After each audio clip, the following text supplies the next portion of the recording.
Oi gente, tudo bem? Bem-vindos a mais um vídeo aqui no canal Vi Por Aí. Esse vídeo é um vídeo de comemoração, porque nós finalmente conseguimos a aprovação do nosso Green Card. Yes! Então, olha, eu moro nos Estados Unidos desde 2007 e eu já tive alguns vistos diferentes nesses anos. Então eu vim contar pra vocês sobre a minha trajetória dos vistos. Então se você clicou aqui hoje é porque você também tá interessado em saber sobre essa história e dos tipos de vistos diferentes que eu já tive e talvez você queira morar nos Estados Unidos. Vamos lá? Vou contar pra vocês.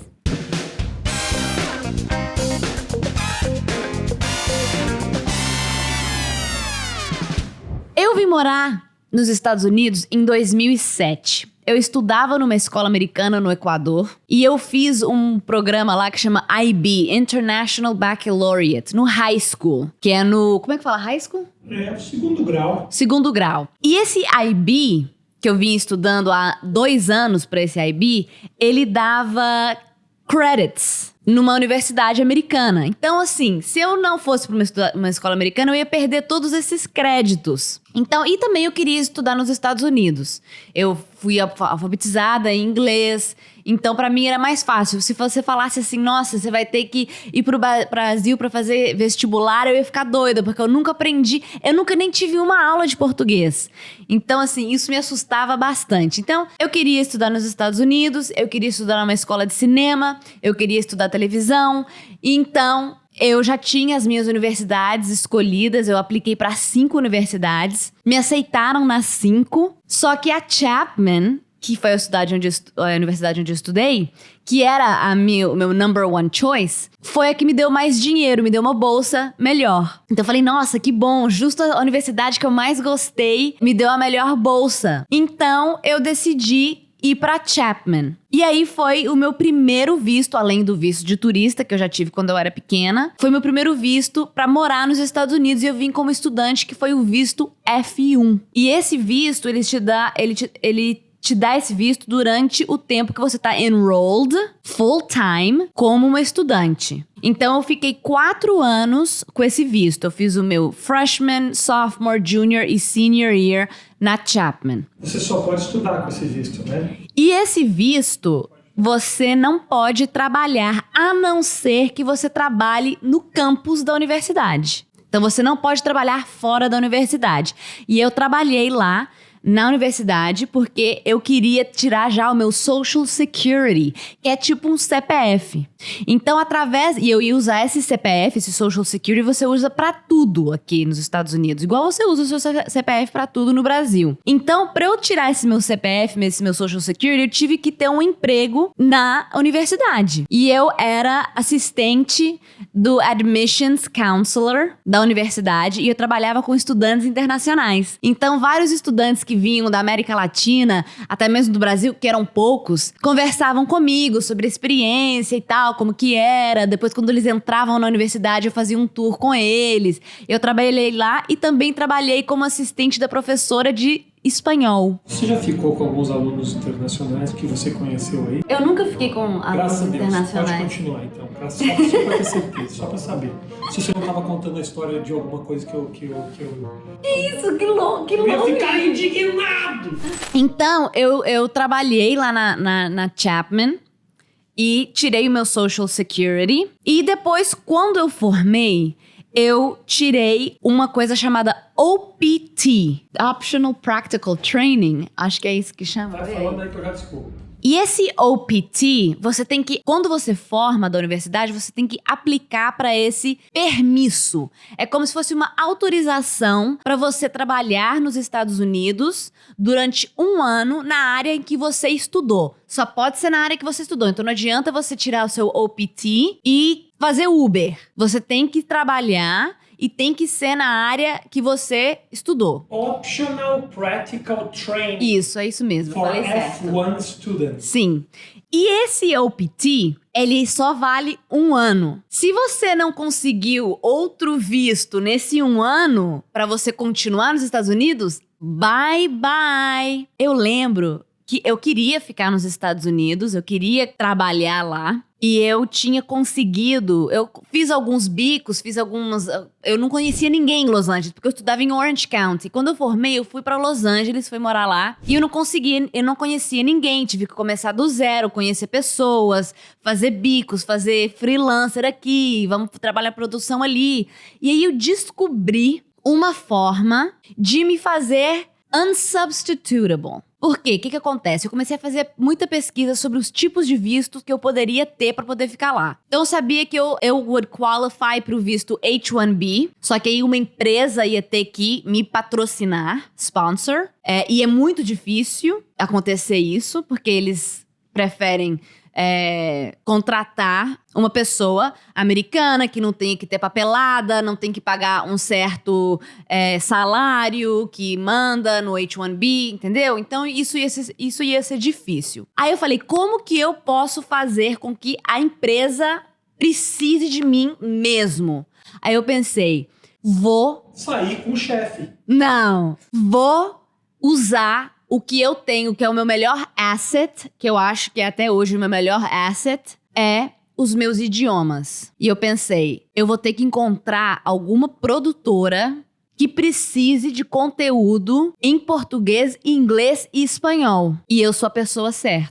Aí eu comecei a procurar umas produtoras que faziam conteúdo pro Brasil, que faziam conteúdo pra América Latina. E eu achei uma produtora que fazia conteúdo jornalístico pro Brasil. É uma produtora que fazia conteúdo pra Globo Internacional e pra Globo News. E eu fui atrás, mandei meu currículo, nada. Fiquei, eu acho que uns 6 meses esperando. E eu, assim, com palpitação, porque o OPT ia acabando. Eu lembro que eu fiquei super estressada. Fiquei com dor no peito, meu cabelo ficou caindo. Olha só, muito estressada. Porque eu falava, gente, meu tempo tá acabando. Por isso que, assim, é difícil você ficar nos Estados Unidos da forma certa. E eu vendo pessoas que estavam casando de mentirinha pra conseguir green card, pra conseguir depois uma cidadania.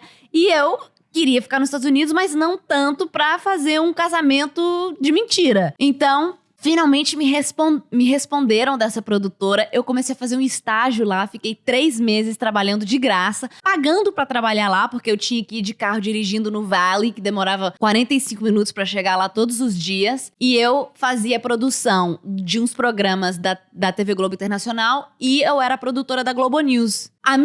Aí já foi abril, o meu visto expirava acho que em julho. Em abril, a menina que trabalhava lá de coordenadora pediu demissão. Eu falei, nossa, essa é a minha chance, vou me colocar no lugar dela. E me contrataram. Aí eu peguei o meu próximo visto, esperei meu OPT acabar e peguei o meu primeiro visto de trabalho, que era o visto I. Não é muito conhecido pelas pessoas porque é um visto um pouco tricky. Para você qualificar para o visto I, você precisa ter uma carteirinha de jornalista, ter estudado jornalismo, talvez, né? Que foi o que eu estudei. Eu estudei Broadcast Journalism, fiz uma carteirinha. E você tem que... Essa é a parte tricky. Você só pode trabalhar nos Estados Unidos for the foreign media. É o visto de imprensa. Né? É um visto de imprensa, mas não vale se eu estivesse trabalhando para CNN nos Estados Unidos. Tem que ser pro foreign media, pra mídia estrangeira. Então era o visto perfeito pra eu ter. Então, todo ano eu tinha que renovar esse visto e era uma chatice, porque eu dependia de uma carta da Globo News no Rio de Janeiro. E eu, assim, eu tinha 22 anos, 23 anos, eles não estavam preocupados com a Virgínia, produtorinha lá de Los Angeles, eles não iam lembrar de mim que precisava da visita, da carta todo ano, então eu sempre tinha que pedir, por favor, aí ele não responde e-mail, aí tem que pedir de novo, e tudo com uma antecedência pra não correr o risco de ficar sem o visto. Então, bom, eu tive esse visto durante 5 anos que eu fiquei trabalhando com produção esse tempo todo. E eu sempre quis poder fazer outros trabalhos. Então, eu queria trabalhar na frente das câmeras, queria poder fazer o meu próprio programa. E aí, eu sabia que eu ia só poder fazer isso se eu tivesse um visto que era o O1, que é um visto que te dá mais liberdade. E esse visto O1 é muito difícil de conseguir. Olha só pra você ter uma ideia, o nome é o Extraordinary Ability, o visto. É um visto de pessoas com habilidades extraordinárias. E eu fiquei 5 anos com visto I porque eu ainda não tinha material suficiente para qualify para esse visto O1. Até que eu consegui. E fui... Todo ano eu ia para ver com um advogado, para ver se eu qualify para esse visto ou não. Então eu consegui, com um advogado, aplicar para esse visto. Só para vocês terem uma ideia, o meu application, para minha petição, que chama, tinham quase 400 páginas. Então eu tinha que provar de diferentes formas, aí depois eles te mostram de que tipo, de que jeito, eu tinha que provar que eu era uma pessoa que tinha uma habilidade extraordinária e que sem mim, nesses projetos que eu já fiz, aquilo não teria dado certo. Aquilo não teria dado tão certo. Que eu era uma peça que não podia ser substituível naquele projeto, em todos os projetos que eu já fiz. Então, é uma coisa difícil, né, de conseguir, é uma coisa difícil de provar. E o jeito que você prova isso, que é a parte que me deixou traumatizada, é com cartas de pessoas da indústria do entretenimento. Então eu tive que ir atrás de muitas pessoas com quem eu já tinha trabalhado e tinha que ser dono da empresa. Talvez até pessoas que eu, assim, trabalhei para aquela empresa, mas não tinha tanto contato com aquela pessoa. Aí chegava eu lá explicando, por favor, eu preciso desse visto e eu preciso que você escreva uma carta falando que eu sou a melhor profissional do mundo com quem você já trabalhou, sabe? Então, assim, era um request muito grande. Então, aí a pessoa não responde, ou se não responde, fala, sim, pode deixar, vou escrever, vou assinar uma carta. Aí eu mesma escrevia a carta do jeito que tinha que ser, com a ajuda do advogado. A pessoa só tinha que imprimir, assinar e me escanear de volta. E aquilo demorava para a pessoa fazer e era, assim, uma tortura. Eu lembro que teve uma pessoa, que eu não vou falar o nome, mas para essa pessoa eu trabalhei demais. E essa pessoa me devia alguns favores. E eu pedi essa assinatura nessa carta. E essa pessoa demorou 3 meses para assinar essa carta. E eu lá com aquela petição toda, tendo que aplicar para o visto. E ainda desconfiada, que não queria se comprometer com a... Né? Com a... Essa foi outra pessoa. Essa foi... Daí tá, esse foi meu primeiro O1. Fiquei super feliz quando eu fiquei sabendo que eu fui aprovada, porque é muito difícil ter esse visto. Algumas pessoas que eu conheço têm esse visto e é muito difícil para todo mundo. E eu passei! E eu fiquei muito feliz. Foi uma conquista para mim ter esse primeiro O1. E ele só dura 3 anos. E 3 anos passam muito rápido. Bom, nesses 3 anos eu tive meu programa talk show nos Estados Unidos. E aí eu pude apresentar e fazer reportagens e tal, que era o que eu queria fazer. E depois chegou a hora de renovar o meu O1. Renovar. Você tá achando que renovar o O1 é só uma simples renovação? Não. Tem que reaplicar tudo de novo. Então, mais 400 páginas, mais cartas, mais tudo de novo. E assim, e é caro.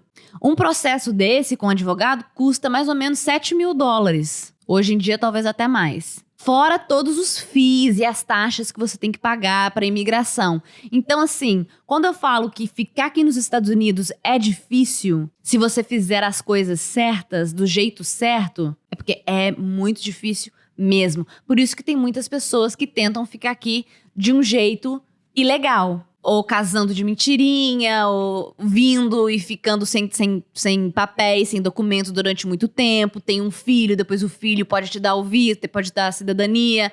Tem várias formas de fazer isso da forma incorreta. Sem contar, só interrompendo, que de um O1 para o outro O1 na renovação, você tem que ter produzido conteúdo suficiente para saber que, tipo, ó, ela tá trabalhando bem e tá... De um O1 pro outro, você tem que fazer trabalhos que sejam extraordinários. Para você ter o seu visto O1 e poder ficar mais 3 anos, você tem que provar que você tem trabalho para os próximos 3 anos. E pra quem é freela, isso é difícil provar. Que você vai ter um projeto que vai durar 3 anos, você vai ter um que vai durar 3 anos, um outro que vai começar daqui a 2 anos. Isso não existe. Então é bem difícil. Eu já tava muito cansada com esse processo de vistos. Já tava muito cansada mesmo. Mas aí você apaixona. Aí eu me apaixonei. Aí o Rafinha e eu começamos a namorar quando eu tava com esse meu primeiro O1 ainda. Ah, não, eu já tinha feito a renovação? Acho que não. Não, eu ainda tava com o meu primeiro O1. Fiz a renovação, a gente tava namorando. E aí o Rafa quis... A renovação saiu quando? Nossa, olha só que coisa. Aí eu fiz a renovação do visto, a gente veio morar em Nova York. E pra fazer a renovação, eu não podia trabalhar. Então eu tive que ficar 6 meses sem trabalhar, esperando o visto ficar pronto. Eu não tenho muita sorte com essa coisa de processos de visto. Sempre dá um pepino, sempre deu um pepino. Com todos os vistos que eu já tive, sempre deu pepino. Vou contar sobre o pepino dessa renovação. Eu comecei a trabalhar nela em março de 2019. O meu visto acabava em outubro. Então comecei em março, fiz a papelada toda, mandei a papelada toda em agosto. A papelada sumiu. O advogado não achava, a imigração não recebeu os documentos, o meu petition, a minha solicitação, sumiu. Ficou 1 mês e meio sem nada. Tiveram que reenviar. Quando chegou lá, tava com um problema no sistema da imigração. Então, o que era para ter demorado 1 mês, 2 meses no máximo, acabou demorando 8 meses. 8 meses. Aí, eu recebi o meu sim, o meu approval, em março. Ou seja, eu fiquei 1 ano inteiro fazendo esse visto e esperando por esse visto. Chegou o visto, 3 dias depois eu estava de malas prontas para voltar para o Brasil porque a pandemia tinha começado. E lá no Brasil ficamos durante 2 anos. Então lá se foram, né, os 2 anos do meu visto. Sobrava só mais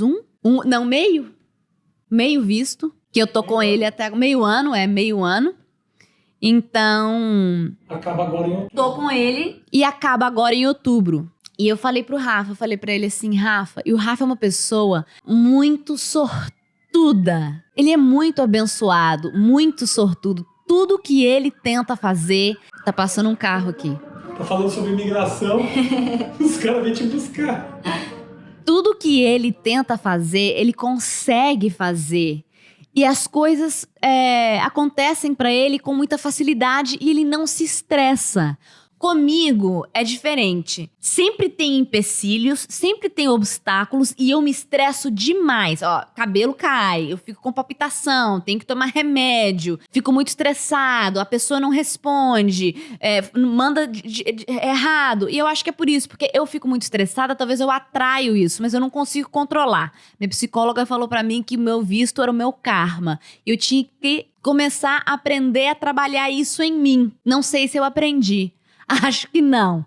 Porque eu cheguei pro Rafa e falei com ele assim, olha, that's it. Já deu. Eu já tô aqui há 14 anos. Não quero mais esse problema de visto. Não quero mais ter que ficar renovando visto. Isso pra mim é muito estressante. Se você quiser ficar aqui, se você quiser ficar aqui comigo, então dá um jeito. Se você quiser pegar o green card, você vai fazer a papelada. Eu não quero mais lidar com isso. E aqui vem a parte boa da história. Ficamos sabendo da D4U, que é uma empresa que faz vistos. A maioria é de green card de EB1 e EB2. Nos foi indicado pelo perfil, pelo canal do YouTube Dicas Nova York. Falou, Fábio e Giovana, muito obrigada. E o Rafa que começou a conversar com o pessoal da D4U sobre a papelada pro green card. E aí, você quer falar alguma coisa? Não, fala, conta. E assim, foi super fácil. A gente tinha acabado de fazer a papelada para renovar o visto O1 do Rafa, que o Rafa também já teve esse visto O1. Então já tava tudo na mão para reenviar para eles. Mas assim, foi a única vez que eu tive um advogado by my side, assim, praticamente de mão dada com a gente durante um processo. Eles estavam muito cientes de tudo, pediam só coisas que a gente podia entregar, porque às vezes, né, com visto, o advogado te pede uma coisa que você fala, cara, eu não tenho como ter essa informação, não tenho como pedir uma coisa dessas, como que eu vou entregar esse tipo de material, esse tipo de documento, não tem como. Mas não, a gente teve uma reunião com eles falaram pra gente que a gente qualificava pro Green Card. Fomos mandando papel e tal, não sei o quê. E foi, assim, super simples.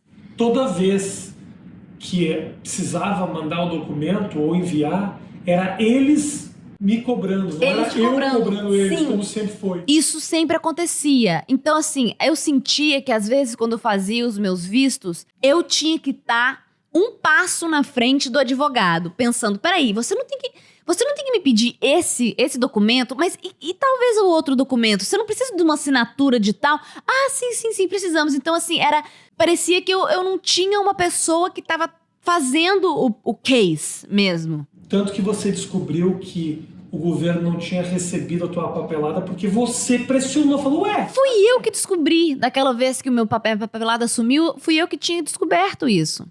Bom... Anyways, então a D4U trabalha fazendo... A maioria dos vistos que eles fazem são green cards. A gente fez o de habilidade extraordinária também, né? Que é o EB1. E focaram bastante, e focaram tudo na carreira do Rafa, né? E tudo que ele fez e como que ele pode contribuir como uma pessoa de habilidade extraordinária nos Estados Unidos. A única coisa que eu fiz foi casar. Porque eu casei. Essa é uma habilidade extraordinária, casar com o Rafinha Bastos. E aí eu também qualifico pra ter o Green Card. Deus, mas... Isso aqui é uma habilidade extraordinária. O que eu queria falar aqui... Ordinária. É que a D4U também faz o visto de EB2. EB2. E são pessoas que têm uma especialização. E já trabalharam na área de especialização deles. Então, as pessoas acham, talvez, que é muito difícil ter um Green Card ou ter um EB2, mas, na verdade, não. Você pode conversar com a D4U se você estiver interessado. Se você é um profissional que tem de uma área especializada, engenheiro, dentista, se você tem uma área de especialização, você pode conversar com a D4U para ver se você qualifica para um EB2. Porque as pessoas não sabem disso. Emprego, né? Emprego aqui. E às vezes você pode fazer até sem sponsor. Não precisa ser através de uma empresa. É através da sua especialidade. Acho que a D4U pode dar mais indicações. Aí a D4U pode dar mais informações. Aliás, eu vou colocar as informações da D4U de contato aqui na descrição. No primeiro comentário lá embaixo. No primeiro comentário. Agora é primeiro comentário, não é mais descrição. Ah, é? Então tá. Eu vou colocar as informações no primeiro comentário. Comentário fixado. Comentário fixado. Mas realmente, posso só falar rapidinho? Uhum. Realmente o pessoal fez um trabalho maravilhoso com a gente. A gente não precisou se preocupar tanto. A Vi sofre muito com essas coisas de visto, muito. Muitas vezes de maneira desnecessária. Mas... é o jeitinho dela. De qualquer forma, essa vez foi assim. Eu não teve uma vez que a Virgínia veio falar. Ou eu não me preocupei. Eu nunca liguei pros caras. Eles fizeram tudo. Foi um trabalho maravilhoso. Só tenho a agradecer. Um trabalho foda. E eu tô aqui pra assinar embaixo. Aê! Então é isso, gente. Agora temos Green Card. Eu, desde 2007, tô pelejando com visto. Mas agora, graças a Deus, a gente conseguiu. Foi aprovado o Green Card. Ainda faltam alguns passos. A gente ainda tem que fazer uma entrevista. A gente ainda tem que esperar pela nossa carteirinha. Tudo certo. Ainda vai demorar um pouquinho. Mas tô muito feliz com essa nossa conquista. Vou chamar de nossa também. Nossa. Posso me incluir nessa? Claro, meu amor. Imagina. Então é isso. Essa foi a minha trajetória com a imigração aqui nos Estados Unidos e os vistos que eu já tive. Deixa aí seu comentário, suas perguntas, que eu vou tentar responder tudo o que eu souber. E se você for fazer alguma consulta ou um case com a D4U, pode falar que foi indicação minha, beleza? Então é isso, galera. Espero que vocês tenham gostado dessa minha historinha. E deixe comentário, deixe seu like. Não se esqueça de se inscrever no canal, que é muito importante pra mim, tá bom? Um beijo pra todo mundo. Tchau!